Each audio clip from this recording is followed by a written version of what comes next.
Alright guys, ni hasil kali ni ya. Ketam bunga, ketam sepik biru 2 ekor. Tadi ada ikan kitang aku bagi orang lain, dengan udang lipan aku bagi orang lain sebab aku tak reti nak masak. Hasil yang kita dapat ni lah aku akan masak ketam masak lemak cili api. Alright guys, ni bahan kita kan. Bawang merah, bawang putih, ketam. Alright guys, mula kita potong bawang dulu.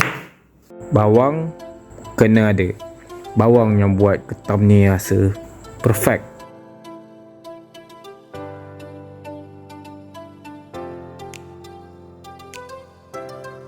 Air nak masuk dalam pinggan pun susah, pakai tangan je lah.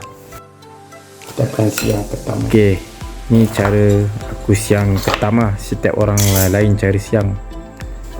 Kalau nak bagi bersih, aku potong kaki dia.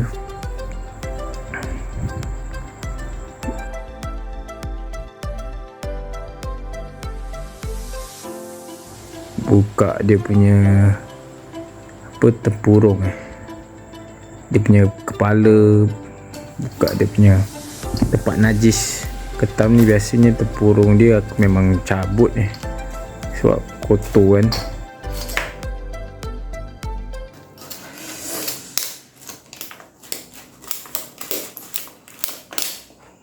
Najis dekat area mulut pun semua aku buang.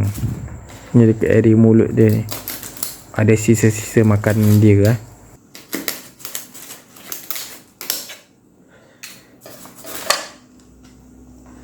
Buang tai-tai dia.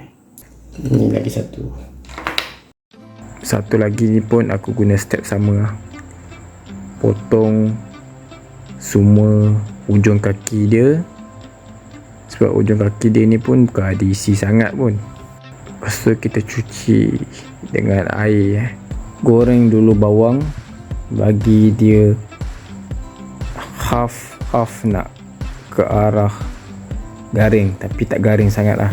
Memang suka makan ketam dengan bawang ni. Rasa dia bau kau.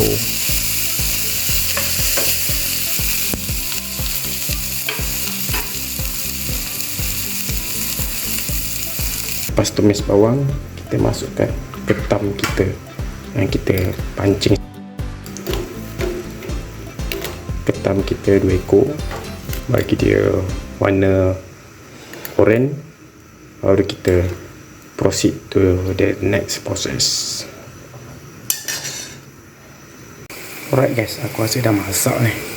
Tengok dah warna-warna ni. Sekejap lagi kita keluarkan ketam, masukkan kuah.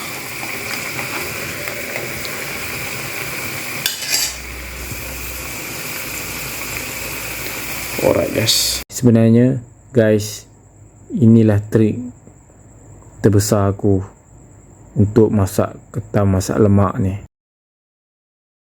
Jadi kita akan campur ke dalam ketam ini. Bijak tak bijak guys.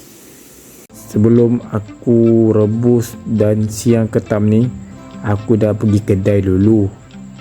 Sebenarnya nak beli kuah masak lemak, kalau aku nak buat memang tak reti. Baik aku beli dekat kedai kuah dia. Lepas tu kita campur dengan ketam kita tadi. Senang, tak payah nak fikir-fikir lagi. Aku dah beli nasi putih dengan kuah masak lemak. Jom kita masak ketam. Let's go. Nak buka pun susah. Lepas tu kuah dia kita panaskan sekali dekat dalam kuali, campur dengan ketam. Bawah 10 minit dah boleh siap dah. Tak payah nak berjam-jam duduk dekat dapur. Masa tu kita masukkan ketam tadi. Masukkan ketam kat dalam.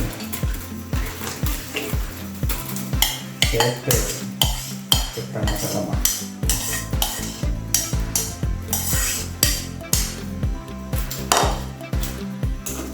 Ni baru betul guys, cara paling cepat nak masak ketam masak lemak.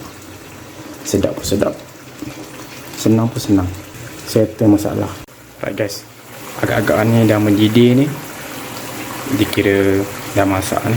Ketam baru pancing, masuk kuali. Padu. Rasa dia fresh. Rasa dia manis gila guys. Korang kena try. Mancing ketam, lepas tu masak. Semua dah settle. Nasi putih dah ada. Ketam masak lemak dah ada. Dengan kicap. Jom kita makan dulu.